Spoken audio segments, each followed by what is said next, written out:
Assalamualaikum semuanya.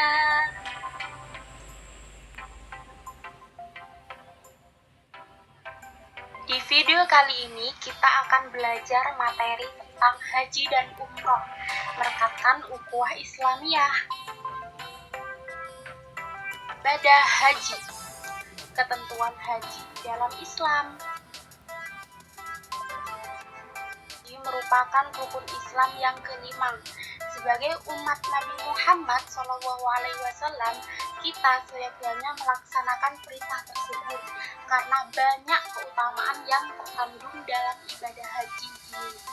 Di antara keutamaan ibadah haji, yaitu sebagai sarana penghapus dosa-dosa kecil dan yang pasti mendapatkan pahala yang besar. Yang pertama, pengertian dan dalil haji. Secara bahasa, haji berasal dari kata al-hajj yang artinya menyengaja sesuatu. Sedangkan menurut syara, haji berarti menyengaja mengunjungi Baitullah di rangkaian ibadah yang telah diatur ketentuan dan tata caranya dalam syariat Islam.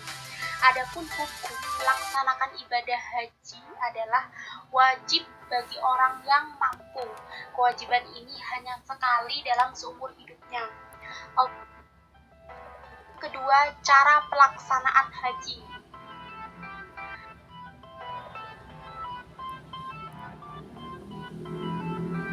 Di samping wajib melaksanakan haji, jamaah juga harus melaksanakan serangkaian ibadah umroh. Oleh karena itu, jamaah haji pada saat di tanah suci melaksanakan ibadah haji dan ibadah umroh. Adapun tata cara melaksanakan kedua ibadah itu yaitu ada 3 macam cara. Yang pertama, ifrad, yaitu dengan melaksanakan ibadah haji terlebih dahulu, kemudian melakukan ibadah umroh. Cara pelaksanaan ifrad adalah yang pertama, ihram dari mikot untuk haji dan melakukan seluruh pekerjaan haji pada bulan Zulhijjah. Yang kedua, ihram lagi dari mikot untuk umroh serta melakukan seluruh pekerjaan umroh. Yang kedua, tamattu, yaitu dengan melaksanakan umroh dahulu kemudian mengerjakan haji. Cara pelaksanaan tamattu adalah yang pertama, ihram dari mikot untuk umroh. Yang kedua, melaksanakan seluruh rangkaian kegiatan umroh. Yang ketiga, ihram lagi untuk haji. Yang keempat, melaksanakan seluruh rangkaian ibadah haji. Orang yang melaksanakan haji dengan tamattu wajib membayar denda atau yang disebut dengan dam. Yang kedua yaitu qiron, yaitu mengerjakan haji sekaligus mengerjakan umroh juga. Cara pelaksanaan qiron adalah yang pertama, ihram dari mikot untuk haji dan umroh sekaligus. Yang kedua, melakukan semua pekerjaan haji. Dengan cara ini berarti seluruh pekerjaan umrohnya sudah tercakup dalam pekerjaan haji. Syarat haji. Seseorang yang akan melaksanakan ibadah haji ada beberapa syarat yang harus dipenuhi. Yang pertama, Islam. Yang kedua, baligh. Yang ketiga, berakal sehat. Yang keempat, merdeka, yaitu bukan dari budak atau hamba sahaya. Yang kelima, istita'ah atau mampu melaksanakan haji. Pelaksanaan haji yaitu waktunya.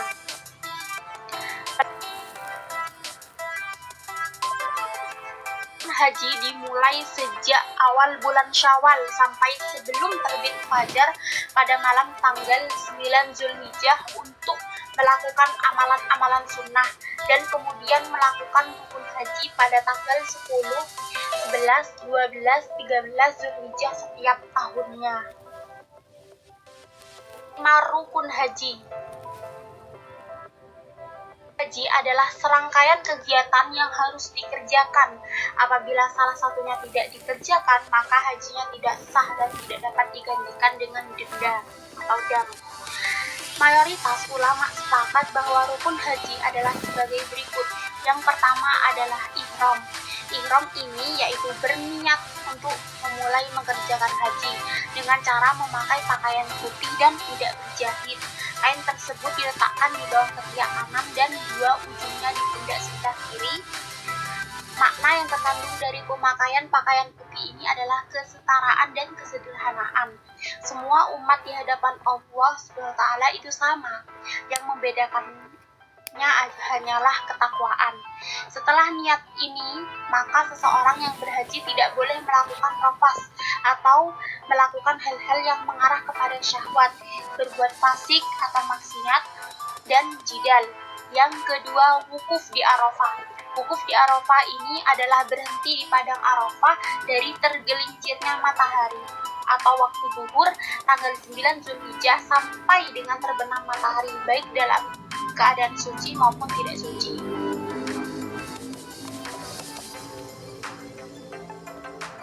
Nah, yang dikerjakan selama wukuf, yang pertama melakukan sholat zuhur dan asar dengan dijamak qasar takdim. Yang kedua mendengarkan khutbah Arafah. Yang ketiga memperbanyak zikir, doa, atau membaca Al-Quran. Dan yang keempat memasuki area Arafah sebelum waktu zuhur. Makna yang terkandung dalam wukuf ini adalah berhenti dari perbuatan maksiat dan memperbanyak zikir, doa, atau membaca Al-Quran seperti yang dilakukan ketika di wukuf. Di tempat ini juga jamaah haji akan mengumpulkan kerikil-kerikil untuk melempar jumroh, yaitu ula, wusta, dan akobah, yang mengandung makna membuang jauh-jauh segala keburukan yang ada dalam dirinya, sehingga menjadi seseorang yang bersih hatinya. Yang ketiga adalah tawaf. Tawaf adalah kegiatan mengelilingi Ka'bah sebanyak 7 kali dengan posisi Ka'bah di sebelah kiri. Tawaf dimulai dan diakhiri di tempat yang sejajar dengan Hajar Aswad. Tawaf yang termasuk ke dalam rukun haji ini adalah tawaf ifadah atau tawaf wajib. Beberapa macam tawaf yaitu tawaf qudum, yaitu dilakukan ketika sampai Mekah. Tawaf ifadah rukun haji yaitu dilaksanakan pada tanggal 10 Zulhijjah. Tawaf sunnah dilakukan kapan saja, dan tawaf wada dilakukan ketika jamaah akan meninggalkan kota Mekah. Adapun syarat tawaf adalah sebagai berikut. Yang pertama, menutup aurat. Yang kedua, suci dari hadas dan najis. Yang ketiga, Ka'bah hendaklah berada di sebelah kiri orang yang tawaf. Yang keempat, tawaf dimulai dari Hajar Aswad. Yang kelima, tawaf dilaksanakan sebanyak 7 kali. Yang keenam, tawaf dilaksanakan dalam Masjidil Haram. Yang selanjutnya yaitu sa'i. Sa'i ini adalah kegiatan berjalan atau berlari kecil antara Bukit Safa dan Marwah sebanyak 7 kali, dengan ketentuan yang pertama dilakukan setelah tawaf. Dilakukannya dalam keadaan suci dan menutup aurat. Yang ketiga, seluruh rangkaian dilakukan lengkap sebanyak 7 kali, tidak ada yang tersisa. Yang keempat, dimulai dari Bukit Safa dan diakhiri di Bukit Marwah. Yang kelima, berdoa di Bukit Safa dan Marwah. Dan yang keenam, bagi laki-laki disunahkan berlari-lari kecil di antara dua lampu hijau. Yang selanjutnya yaitu tahallul.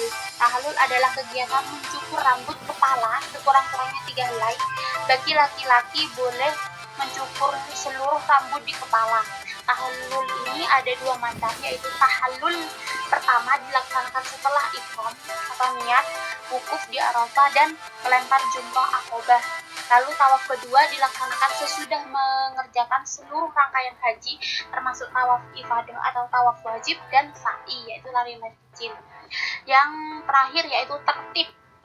Tertib ini pasti, artinya harus berurutan, dimulai dari niat, wukuf, tawaf, sa'i, dan tahallul. 6 adalah wajib haji. Haji adalah rangkaian kegiatan yang harus dilakukan oleh jamaah haji. Ketika ditinggalkan salah satu atau sebagian wajib haji, maka ibadahnya tetap sah, namun harus membayar dam atau denda. Wajib haji ini adalah Yang pertama, berihram atau berniat dari mikot yang telah ditentukan. Kedua, mabit bermalam di Musdalifah, suatu daerah yang berada antara Arafah dan Mina. Yang ketiga, melontar jumroh Aqobah pada hari raya haji. Yang keempat, mabit atau bermalam di Mina. Yang kelima, melempar 3 jumroh, yaitu jumroh ula, wusta, dan Aqobah. Yang keenam, tawaf wada. Yang ketujuh, meninggalkan larangan-larangan haji. 7 adalah larangan haji dan umroh. Yang umroh bagi laki-laki adalah sebagai berikut. Yang pertama, memakai pakaian yang berjahit, baik bentan biasa, sulaman, maupun diikatkan kedua ujungnya. Yang kedua, menutup kepala, kecuali sesuatu hal yang boleh. Larangan haji dan umroh bagi perempuan yaitu memakai penutup muka dan memakai sarung tangan yang menutup kedua telapak tangan. Apabila keadaan mendesak, ia boleh menutupnya, akan tetapi wajib membayar fidyah. Yang selanjutnya yaitu larangan haji dan umroh bagi laki-laki dan perempuan. Yang pertama, memakai wangi-wangian baik yang dipakainya pada badan maupun pada pakaian, menghilangkan rambut atau bulu badan yang lain termasuk memakai minyak rambut. Yang ketiga, memotong kuku. Yang keempat, mengadakan nikah, yaitu menikah maupun menjadi wali nikah. Yang kelima, melakukan hubungan suami istri. Dan yang keenam, berburu dan membunuh binatang darat yang liar dan halal dimakan. Dam atau denda. Jamaah haji yang meninggalkan wajib haji atau melakukan perbuatan yang dilarang pada saat ihram, maka harus membayar dam. 10 yaitu sunnah haji. Yang pertama, melaksanakan haji ifrad. Yang kedua, membaca talbiyah selama ihram sampai melontar jumroh Aqobah pada hari raya Idul Adha. Yang ketiga, berdoa setelah membaca talbiyah. Yang keempat, membaca zikir pada waktu tawaf. Yang kelima, memasuki Ka'bah. Yang ke-11 yaitu pelaksanaan ibadah haji atau yang disebut dengan manasik haji. Nama yaitu pasti ihram, berniat mulai mengerjakan haji. Yang kedua, tawaf qudum yang dikerjakan ketika sampai di Mekah, sa'i berlari-lari kecil antara Bukit Safa dan Marwah. Yang keempat, mabit atau bermalam di Mina. Yang kelima, wukuf di Arafah atau berhenti di padang Arafah. Yang kelima, mabit bermalam di Musdalifah. Yang ketujuh, melempar jumroh pada Yaumun Nahar di Mina. Yang kedelapan, tahallul awal. Yang kesembilan, menyembelih hadyu. Yang ke-10, tawaf ifadah atau tawaf wajib. Yang ke-11, sa'i berlari-lari kecil antara Bukit Safa dan Marwah. Yang ke-12, tahallul sani atau tahallul yang kedua. Yang 13, kegiatan selama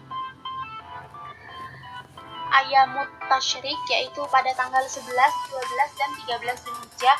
Yang ke-14, tawaf wada. Yang selanjutnya yaitu ibadah umroh, ketentuan umroh dalam Islam, pengertian dan hukum umroh. Dari segi bahasa artinya ziarah atau mengunjungi. Menurut istilah, umroh adalah menziarahi Ka'bah dengan niat untuk beribadah kepada Allah Subhanahu wa taala. Semua ketentuan umroh hampir sama dengan haji, tetapi pelaksanaan umroh lebih sederhana dibandingkan dengan haji. Hukum pelaksanaan umroh, para ulama berpendapat bahwa menurut Imam Ahmad dan Imam Syafi'i hukumnya wajib, sedangkan menurut Imam Maliki dan Hambali hukumnya sunnah mu'akkad. Kedua yaitu cara pelaksanaan umroh. Dapat dilaksanakan pada bulan Dzulhijjah atau kapan saja. Dan yang paling utama adalah pada bulan Ramadan. Yang kedua, apabila pelaksanaan umroh waktunya hampir bersamaan dengan ibadah haji, maka pelaksanaan antara lain yang pertama yaitu ifrad, mengerjakan ibadah haji dulu baru umroh. Kedua, tamattu, yaitu melaksanakan umroh dulu baru haji. Yang ketiga yaitu qiron, yaitu mengerjakan haji dulu sekaligus umroh. Syarat umroh. Syarat melaksanakan ibadah umroh sama dengan syarat melaksanakan ibadah haji, yaitu Islam, dalil, berakal, merdeka, istitoah atau mampu, yaitu rukun umroh. Umroh hampir sama dengan rukun haji, bedanya yaitu tidak ada wukuf di Arafah. Sehingga rukun umroh yaitu terdiri dari ihram, berniat, tawaf, sa'i, tahallul, dan yang terakhir adalah tertib. 5 yaitu wajib umroh. Masuk wajib umroh ada 2, yaitu niat ihram dari miqat, yang kedua tidak melakukan sesuatu yang diharamkan pada waktu melakukan ibadah umroh. Larangan umroh itu sama dengan haji, yaitu memakai pakaian yang berjahit atau penutup kepala bagi laki-laki, kedua memakai penutup muka atau penutup kedua telapak tangan bagi perempuan, yang ketiga memakai wangi-wangian, yang keempat memotong rambut atau bulu badan yang lain, yang kelima memotong kuku, yang keenam menikah atau menjadi wali nikah, yang ketujuh melakukan hubungan suami istri, yang kedelapan memotong pohon-pohon atau mencabut rumputan di tanah haram. Itu pelaksanaan ibadah umroh, apa yang disebut dengan manasik umroh. Disebut sebagai haji kecil. Pelaksanaan umroh hampir sama dengan pelaksanaan ibadah haji. Hanya saja yang membedakan adalah pada lafal ihram atau niat umroh. Berikut rangkaian kegiatan umroh. Yang pertama, ihram,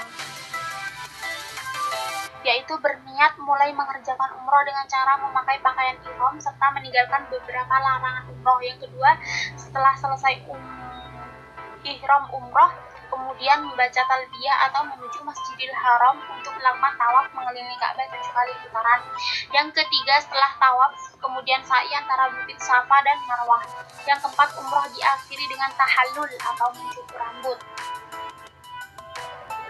Yang terakhir adalah hikmah ibadah haji dan umroh. Banyak hikmah yang terdapat dalam pelaksanaan haji maupun umroh, baik dari diri pribadi atau diri sendiri maupun bagi umat Islam secara umum. Bagi pribadi yang melaksanakan ibadah haji atau umroh, yang pertama yaitu hikmahnya haji sebagai alat penghapus dosa kecil. Yang kedua, doa orang yang melaksanakan haji dapat mengampuni dosa orang yang didoakannya. Yang ketiga, mensyukuri nikmat sehat dan nikmat harta yang telah diberikan oleh Allah. Yang keempat, meningkatkan keimanan seseorang dengan memuji kebesaran Allah. Yang kelima, meningkatkan kecintaan dan kekaguman atas perjuangan dan pengorbanan para nabi, terutama Nabi Ibrahim, Ismail, dan Nabi Muhammad. Yang keenam, melatih kesabaran, kedisiplinan, tanggung jawab, kesediaan berkorban, dan kepedulian terhadap sesama.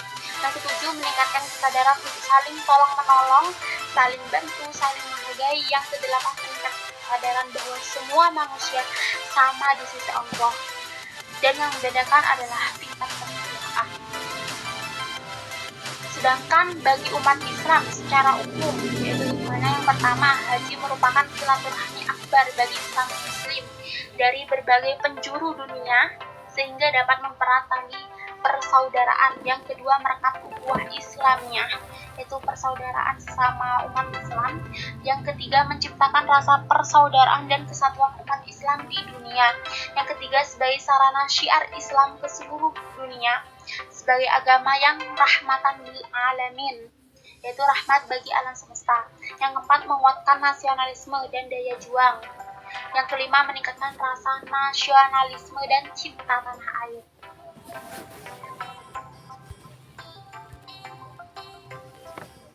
Itu saja yang dapat saya sampaikan terkait materi haji dan umroh kali ini. Sampai bertemu di next video. Wassalamualaikum warahmatullahi wabarakatuh.